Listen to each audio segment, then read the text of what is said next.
सरस्वती जी और उनकी बहू रश्मि के बीच एक दिन बहस छिड़ जाती है।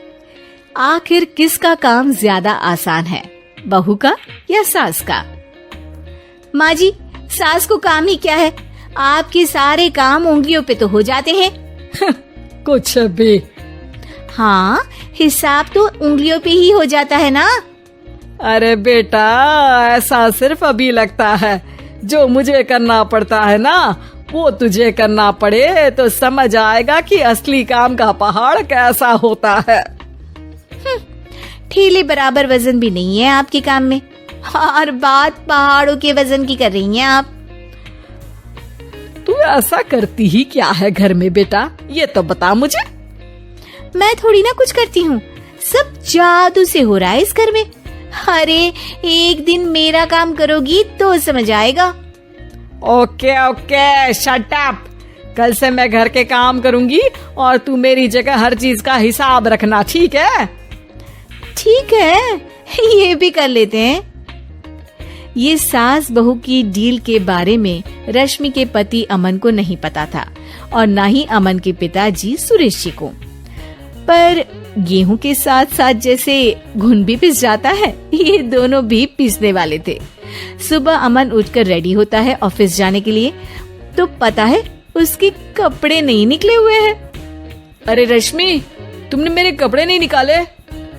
अपनी माँ से पूछो ना, उन्हीं का काम है ये। अमन अपनी माँ के पास जाता है। अब मेरे कपड़े आज आप देने वाले हो क्या माँ?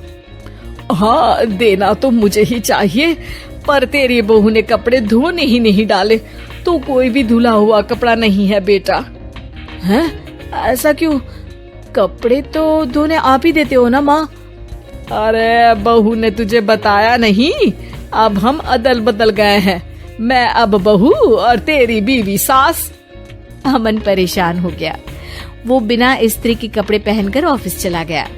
सरस्वती जी अपने घुटने के दर्द के कारण झुककर घर साफ नहीं कर पा रही थी और ना ही खाना बनाना याद रख पाई। उधर रश्मि पहले ही दिन घर की चाबी घुमा चुकी थी और 300 रुपए का हिसाब अलग नहीं मिल रहा था। पर दोनों का ही घमंड कैलाश पर्वत से भी बड़ा था और दोनों ही खेमे एक दूसरे की बात मानने को बिल्कुल तैयार नहीं थे। शाम को जब सुरेश जी और अमन खाना खाने बैठते हैं तो सरस्वती जी उनके सामने गाजर और पपीते लाकर रख देती हैं। अरे माँ, ये क्या है? ख्याली पुलाव के साथ सलाद। माँ जी खाना बनाना भूल गई लगता है। अरे एक एक चमन्नी का हिसाब है मेरे पास, खाना बनाना कैसे भूल जाऊंगी? ये तो मैंने पढ़ा था कि फल फ्रूट खाने से सेहत अच्छी रहती है, इसीलिए ये ले, एक फल खा ले। रात को सुरेश जी और अमन अपनी मीटिंग बिठाते हैं अकेले में। बाबूजी, इनकी लड़ाई के कारण ना हमें ठीक से खाना मिल रहा है, उल्टा घर के सारे काम रुक गए हैं। हाँ बेटा, 2 भैंसों की लड़ाई में बेचारे खेत के पौधों का भी नुकसान हो रहा है। पर पापा, क्या बताऊं आपको, मैंने माँ को इस महीने की 2 तारीख को बिजली के बिल के पैसे दिए थे। आज बिल भरने के लिए मांगने गया तो पता चला कि रश्मि उन पैसों से गैस सिलेंडर ले आई। अच्छा, तो सिलेंडर के पैसों का क्या हुआ? अब सिलेंडर के तो कोई पैसे नहीं थे बाबूजी, हमारे घर पर गैस की पाइपलाइन लगी है ना। बेटा, इन दोनों का कुछ करना पड़ेगा, नहीं तो अपने घमंड के चक्कर में पूरा घर बर्बाद कर डालेंगे ये दोनों। अमन और सुरेश जी काफी सोच विचार के बाद एक निष्कर्ष पर पहुंचते हैं। रात ही को दोनों अपनी पत्नियों की अलमारी से नई साड़ी निकालते हैं और सुबह जब रश्मि और सरस्वती जी उठते हैं तो देखते हैं कि दोनों पति साड़ी पहनकर चढ़ाव पर सब्जियां काट रहे हैं। अरे ये सब क्या हो रहा है? क्या हो रहा है मतलब? हाँ, आप दोनों अदल बदल हो सकते हो तो हम क्यों नहीं? अरे क्या मतलब? नहीं नहीं, मेरी भी बचपन से किसी की बहू बनने की इच्छा थी, तो आज से सरस्वती तुम बड़ी बहू, मैं मिडल बहू और अमन छोटी बहू।